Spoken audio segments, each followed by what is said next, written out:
उत्तर प्रदेश के वाराणसी स्थित एक छात्रावास में करीब 1 वर्ष पूर्व हुई छात्रा की संदिग्ध मौत मामले में परिजनों ने अब तक न्याय की उम्मीद नहीं छोड़ी है। नीट परीक्षा की तैयारी कर रही छात्रा स्नेहा कुशवाहा की मौत की बरसी पर गुरुवार को सासाराम की सड़कों पर एक शोक यात्रा निकाली गई, जिसमें स्थानीय लोगों के साथ सामाजिक कार्यकर्ता और कई जनप्रतिनिधियों ने बढ़ चढ़कर हिस्सा लिया। दरअसल छात्रा की संदिग्ध मौत मामले में 1 वर्ष बीत जाने के बाद भी बनारस पुलिस ने अब तक कोई खुलासा नहीं किया है। उत्तर प्रदेश की पुलिस पूरे मामले को खुद की जान लेने के एंगल से देख रही है, जबकि परिजनों ने इसे सुनियोजित हत्या बताया है। हालांकि बीते बिहार विधानसभा चुनाव के दौरान सासाराम में जब योगी आदित्यनाथ आए थे तो उन्होंने स्नेहा को न्याय दिलाने के लिए एसआईटी गठित करने का ऐलान किया था, लेकिन अब तक ना तो एसआईटी गठित हुई है और ना ही उत्तर प्रदेश की पुलिस ने कोई खुलासा किया है। एक तरफ जहां राजधानी पटना के एक गर्ल्स हॉस्टल में नीट छात्रा के साथ हुई दरिंदगी और संदिग्ध मौत मामले में जहां पुलिस की कार्यप्रणाली पर सवाल उठ रहे हैं, वहीं दूसरी ओर सासाराम में भी नीट छात्रा स्नेहा की बरसी पर न्याय की मांग तेज हो गई है। शहर की सड़कों पर सैकड़ों की संख्या में उतरे महिला और पुरुषों ने हाथ में तख्ती और बैनर लिए इंसाफ की मांग की। भावपूर्ण शोक यात्रा में शामिल भीम आर्मी नेता अमित पासवान ने कहा है कि अगर बहन स्नेहा कुशवाहा को इंसाफ नहीं मिलता तो धरना जारी रहेगा। वहीं चर्चित समाजसेवी तोराब नियाजी ने कहा है कि जब तक स्नेहा के परिवार को इंसाफ नहीं मिलता है तब तक हम लोग परिवार के साथ खड़े हैं और आखिरी सांस तक खड़े रहेंगे। वहीं शोक यात्रा के क्रम में जिला कलेक्ट्रेट पहुंचे लोगों ने परिसर में जमकर हंगामा किया। सबसे पहले लोगों ने सदर एसडीएम डॉक्टर नेहा कुमारी को अपनी मांग पत्रों का एक ज्ञापन सौंपा। इसके बाद वो जिलाधिकारी से मिलने की मांग करने लगे।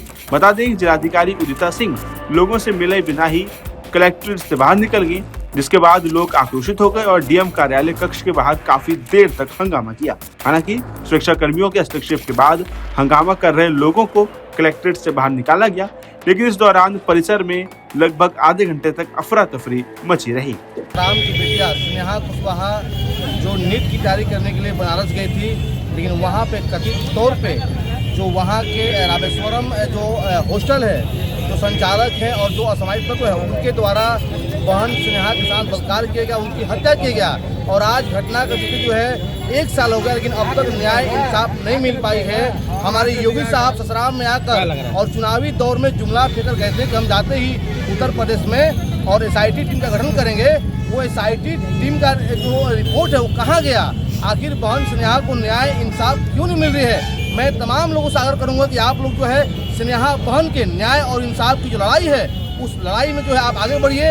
आज शोक मार्च के माध्यम से ससुराल में हम लोग संदेश दिए हैं, अगर आगे न्याय नहीं मिलता है तो अनिश्चितकालीन धरना हम लोग करने को बाध्य होंगे। यही कहेंगे योगी जी यहाँ आकर बोल कर गए हैं हमारी बच्ची के जल्द से जल्द इंसाफ दे, नहीं तो हम धरना पर बैठेंगे। और जिसका बेटी गई है वो जानती है कैसे जीती है, कैसे पिता जान रहा है, उस भाई जान रहा है। कब की घटना है, कैसे हुआ था घटना ये? हमारी बच्ची 1 फरवरी 2025 में 25 का घटना है। क्या करने गई थी बनारस में? बनारस में जेईई की तैयारी कर रही थी। क्या नाम पड़ेगा आपका? मेरा नाम है। निश्चित रूप से अब तो शोक ही कर सकते हैं ना हम तो। ये देश की स्थिति आज के डेट में ये है कि चाहे सरकार हो चाहे आम जनमानस, सबको ट्विस्ट लेना है, सबको मजा लेना है कि कब कौन सा मुद्दा। अभी पटना में 2 छात्राओं के साथ जब हुआ तो पूरा संसार अपने सिर पे उठाए हुए तमाम तर पदाधिकारियों पर, सरकारों पर दोष करने वाले लोग भी अब तब खामोश हो जाते हैं जब जाति व्यवस्था की बात आती है या मनचाहे सरकार की बात आती है। बहुत कुछ न कहते हुए हम यही चाहते हैं कि आदरणीय प्रधानमंत्री के क्षेत्र, लोकसभा क्षेत्र में जिस तरीके से बेटी के साथ हत्या हुआ या बलात्कार हुआ, उसकी न्यायिक प्रक्रिया अभी तक थमी हुई है। किसके दबाव में है? सरकार शासन प्रशासन काम करे। और यशस्वी मुख्यमंत्री उत्तर प्रदेश आदरणीय योगी आदित्यनाथ जी सासाराम आए थे, कह के गए थे कि यहाँ की बेटी को न्याय दिलाएंगे। पता नहीं उनका न्याय कहाँ चला गया, उनका बुलडोजर कहाँ चला गया। वो सिर्फ गरीब असहाय पिछड़ों पर चलता होगा, बाकी के टाइम में उनका बुलडोजर कहाँ घुस जाता है या तो वही बताएंगे। तो स्वाभाविक है कि हम बाबा भीमराव अम्बेडकर के मानने वाले लोग इस देश में बापू के लाठी का, बापू के हिंदुस्तान में बापू के लाठी का और भगत सिंह के फांसी के फंदे का, दोनों का सम्मान करते हैं, दोनों तरीके से। और जब भी सदन आवारा होगा तो सड़कों पर इनकलाब जरूर आएगा। उसी के प्रयास में हम लोग स्नेहा कुशवाहा के परिवार के साथ खड़े हैं और आखिरी दम तक साथ खड़े रहेंगे जब तक न्याय नहीं मिल जाता। एक न्यायिक प्रक्रिया में 1 साल होने के पहले ये आज न्याय मार्च केवल संदेश है जिला प्रशासन को कि आपके माध्यम से हमारी बात वहां तक पहुंचे।